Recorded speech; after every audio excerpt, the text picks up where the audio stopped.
Bismillahirrahmanirrahim. Assalamualaikum warahmatullahi wabarakatuh. Perkenalkan, nama saya A. Sutihati dari kelas C2, Program Studi Sarjana Terapan Kebidanan, Fakultas Ilmu Kesehatan, Universitas Nasional. Pada kesempatan ini, saya akan melakukan tutorial tentang uji statistik non-parametrik, yaitu uji Mann-Whitney.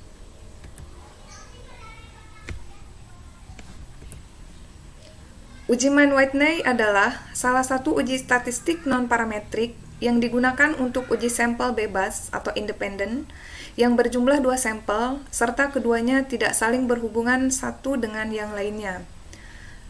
Uji Mann-Whitney juga merupakan bentuk non-parametrik dari uji independent t-test. Contohnya, apakah terdapat perbedaan hasil check-up kadar gula darah normal pada orang dewasa yang berpuasa dan yang tidak berpuasa. Nah, contoh dari data di atas, seorang dokter ingin mengetahui apakah terdapat perbedaan secara signifikan kadar gula darah normal pada orang dewasa yang berpuasa dan kadar gula darah orang yang tidak berpuasa. Nah, untuk H0 atau HO, tidak terdapat perbedaan antara kadar gula darah normal pada orang dewasa yang berpuasa dengan kadar gula darah orang yang tidak berpuasa. Untuk H1-nya atau HI, terdapat perbedaan antara kadar gula darah normal pada orang dewasa yang berpuasa dengan kadar gula darah orang yang tidak berpuasa. Nah, mari kita lakukan uji Mann-Whitney dengan SPSS. Langkah awal, kita buka jendela SPSS-nya. Nah, di sini kita di dalam SPSS ada data view dan ada variable view. Yang pertama kita isi adalah variable view. Pada kolom name, kita masukkan variabel berupa kadar gula. Yang perlu diingat, pada saat memasukkan variabel pada kolom name, kita tidak boleh menggunakan spasi, tetapi kita menggunakan kata penghubung. Pada kesempatan ini saya menggunakan underscore. Contohnya seperti ini. Kadar underscore gula. Kemudian pada kolom desimal kita berikan angka 0. Dan pada kolom label kita berikan keterangan kadar gula darah.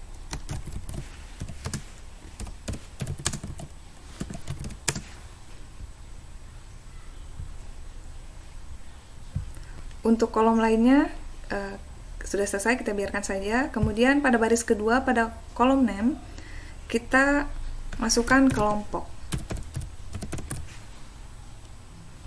Pada kolom desimal kita berikan angka 0, kolom label kita kosongkan, dan pada kolom value kita isikan di sini untuk kelompok tadi. Kelompok 1 kita ketik angka 1 pada kolom value dan kita beri pada label kita ketik tidak berpuasa.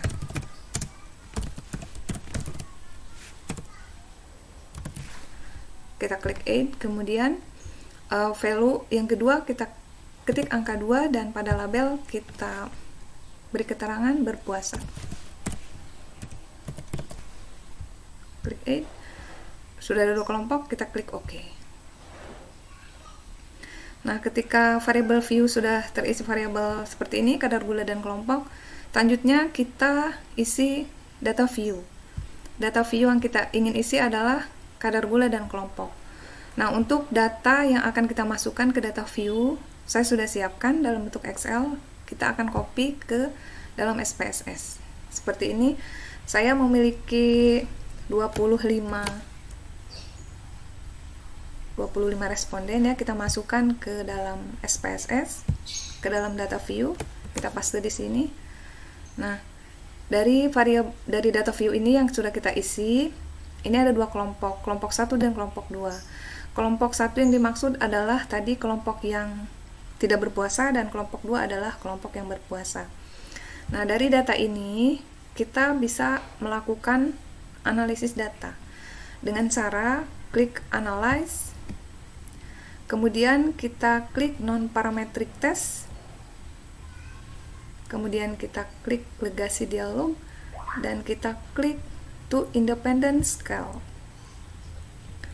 Nah, setelah muncul jendela seperti ini, kadar gula kita pindahkan ke test variable list seperti ini, dan kelompok kita pindahkan ke grouping variable seperti ini. Nah, untuk menentukan kelompok 1 dan 2, kita klik define group. Pada grup 1 kita ketik angka 1 dan grup 2 kita ketik angka 2. Kita klik continue.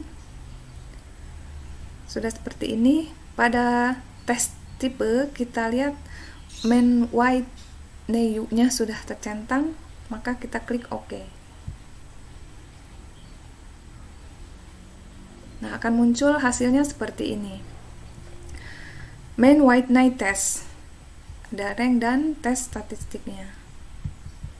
Nah, dari hasil uji tes dari SPSS ini, maka dapat kita baca atau dapat kita simpulkan bahwa berdasarkan nilai Z dan nilai signifikan di atas, yaitu di mana Z hitung adalah min 3,972 lebih besar dari Z tabel min 1,96, dan nilai assign significant to tail-nya adalah 0,000 atau lebih kecil dari 0,05, sehingga dapat kita simpulkan tolak H0 dan terima H1. Jadi, terdapat perbedaan antara kadar gula darah normal pada orang dewasa yang berpuasa dengan kadar gula darah orang yang tidak berpuasa. Jadi itulah tadi kesimpulan dari hasil uji main white NEU dengan menggunakan SPSS. Dari hasil ini sudah kita simpulkan. Baik, itu saja tutorial yang bisa saya sampaikan pada hari ini. Mohon maaf atas segala kekurangan. Thanks for watching. Wassalamualaikum warahmatullahi wabarakatuh.